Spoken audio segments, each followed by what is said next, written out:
ایران کے ساتھ معاہدہ کرنے کے وقت میں صرف 48 گھنٹے رہ گئے، اس کے بعد ان پر قیامت ٹوٹ پڑے گی۔ امریکہ کے صدر ڈونلڈ ٹرمپ کی ایک بار پھر دھمکی۔ اپنے ایک بیان میں صدر ٹرمپ نے کہا کہ ایران کو معاہدہ کرنے یا ہرمز کھولنے کے لیے 10 دن کا وقت دیا تھا۔ 10 روز کا دیا وقت ختم ہو رہا ہے، 2 دن رہ گئے ہیں۔ ٹرمپ نے یہ بھی کہا کہ معاہدہ نہ ہوا تو ایران پر قیامت ٹوٹ پڑے گی۔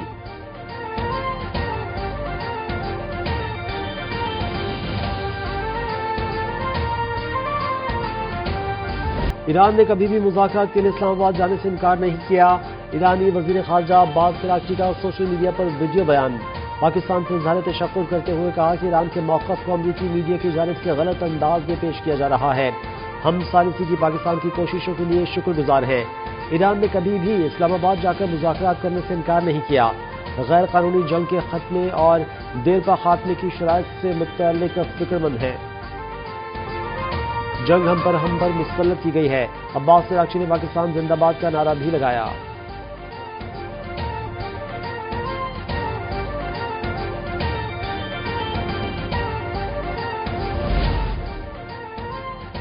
وزیر خارجہ اسحاق ڈار کا بحرین کے ہم منصب ڈاکٹر عبداللطیف بن ارشاد الزیانی سے ٹیلی فونک رابطہ۔ خطے کی تازہ صورتحال پر تفصیلی تبادلہ خیال۔ ترجمان دفتر خارجہ کے مطابق دونوں وزراء خارجہ کا مشرق وسطی میں بڑھتی کشیدگی کو فوری کم کرنے کی ضرورت پر زور۔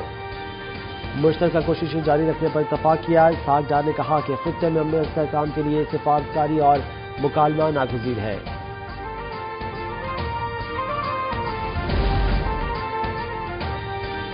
آبدہ ہرمز طاقت کے زور پر کھولنے سے متعلق قرارداد پر اقوام متحدہ کی سلامتی کونسل میں ووٹنگ منسوخ، نئی تاریخ کا اعلان بھی نہیں کیا گیا۔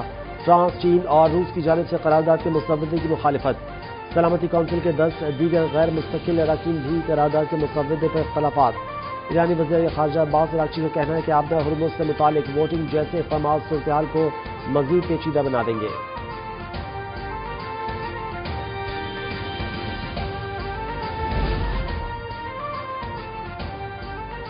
ایران میں تباہ امریکی F-15 طیارے کے پائلٹ کی تلاش جاری۔ تہران سمیت دیگر شہروں پر امریکی اور اسرائیلی فضائی حملے۔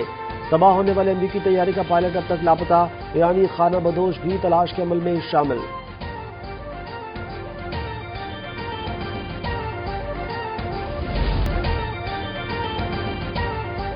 مہنگا تیل خرید کر آخر کب تک فروخت کیا جائے؟ مسلسل سبسڈی کا جاری رکھنا ممکن نہیں۔ پیٹرولیم مصنوعات کے استحکام کے لیے 127 ارب روپے کی وفاقی سبسڈی دی گئی۔ حکومت کو بہت سارے چیلنجز درپیش ہیں۔ وفاق وزرات آتار اور مصدق ملکی نیوز کانفرنس کہا، عالمی تناظر کو مد نظر رکھتے ہوئے تیل کی قیمتیں بڑھائی گئی ہیں۔ پیٹرولیم مصنوعات کی بلا تعطل فراہمی کے لیے اقدامات کیے جا رہے ہیں۔ وزراء کی 6 مہینوں کی تنخواہوں میں کٹوتی کی گئی۔ پنجاب حکومت نے شہر میں بسوں کا سفر مفت کر دیا۔ 1500 روپے فی ایکڑ کسانوں کو سبسڈی دی گئی۔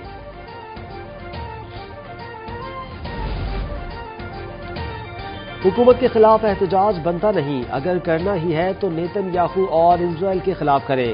وزیر اعظم کے مشیر رانا ثناء اللہ کی پریس کانفرنس، کہا کچھ گروہ اپنے سیاسی مقاصد کے لیے احتجاج کرنا چاہتے ہیں۔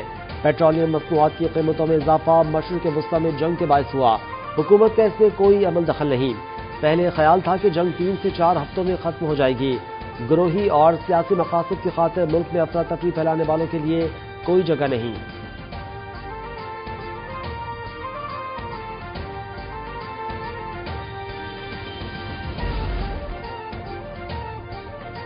پیٹرولیم مصنوعات کی قیمتوں میں اضافے کے آفٹر شاکس۔ ملک بھر میں پبلک ٹرانسپورٹ کے کرایوں میں بڑا اضافہ۔ اندرون شہر بسوں اور ویگنوں کے کرائے 20% بڑھ گئے۔ رکشہ اور ٹیکسی ڈرائیورز نے بھی بھاری کرایوں کی وصولی شروع کر دی ہے۔ انٹرسٹی ٹرانسپورٹ کے کرایوں میں بھی اضافہ، مسافر شدید پریشان۔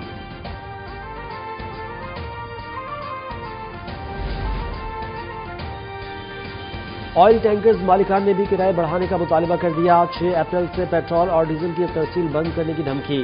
آئل ٹینکرز ایسوسی ایشن نے PSO اور وزارت پیٹرولیم کو خط لکھ دیا۔ کہا ڈیزل کی قیمت میں 2 بار غیر معمولی طور پر اضافہ کیا جا چکا ہے، مگر آئل ٹینکرز کے کرائے نہیں بڑھائے گئے۔ موجودہ کرائے پر فیول کے اخراجات بھی پورے نہیں ہو رہے۔ کرائے نہ بڑھائے گئے تو پیٹرولیم مصنوعات کی ترسیل بند کرنے پر مجبور ہو جائیں گے۔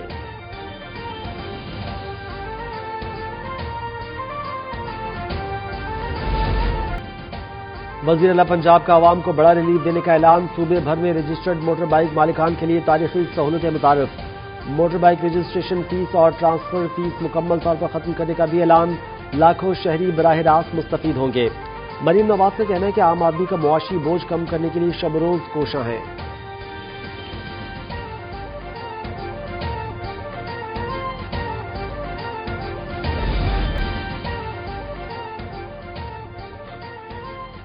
شہید ذوالفقار علی بھٹو نے 1971 کے بعد کے مشکل دور میں قومی اعتماد کی بحالی میں مدد دی اور ملک کے لیے ایک نئے آئین کی بنیاد رکھی۔ صدر آصف علی زرداری کا بھٹو شہید کی برسی کے موقع پر پیغام، کہا 1973 کا آئین اس دور کی سب سے پائیدار کامیابیوں میں سے ایک ہے جو آج بھی ہمارے پارلیمانی نظام کی رہنمائی کر رہا ہے۔ صدر مملکت کا شہید محترمہ بینظیر بھٹو کی جرأت اور قربانی کو بھی خراج عقیدت پیش۔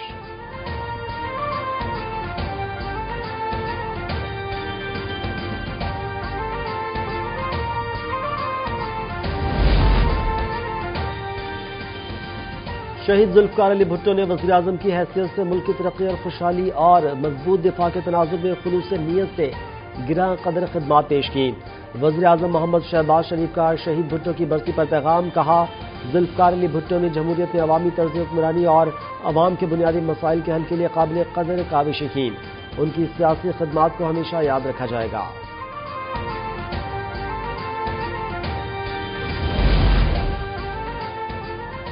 ذوالفقار علی بھٹو وطن کی خاطر اپنی جان سے گزر گئے لیکن سمجھوتا نہیں کیا۔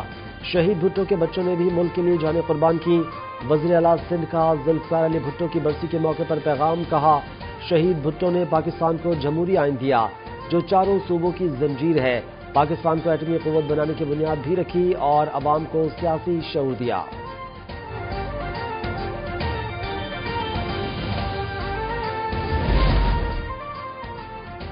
کراچی میں 2 مختلف ٹریفک حادثات میں بچے سمیت 2 افراد جاں بحق۔ سچل عبداللہ شاہ غازی گوٹھ میں صدیق اکبر چوک کے قریب ٹرک کی ٹکر سے راہگیر بچہ دم توڑ گیا۔ کرنگی سنگر چرنگی کے قریب گاڑی کی ٹکر سے سائیکل سوار چل بسا۔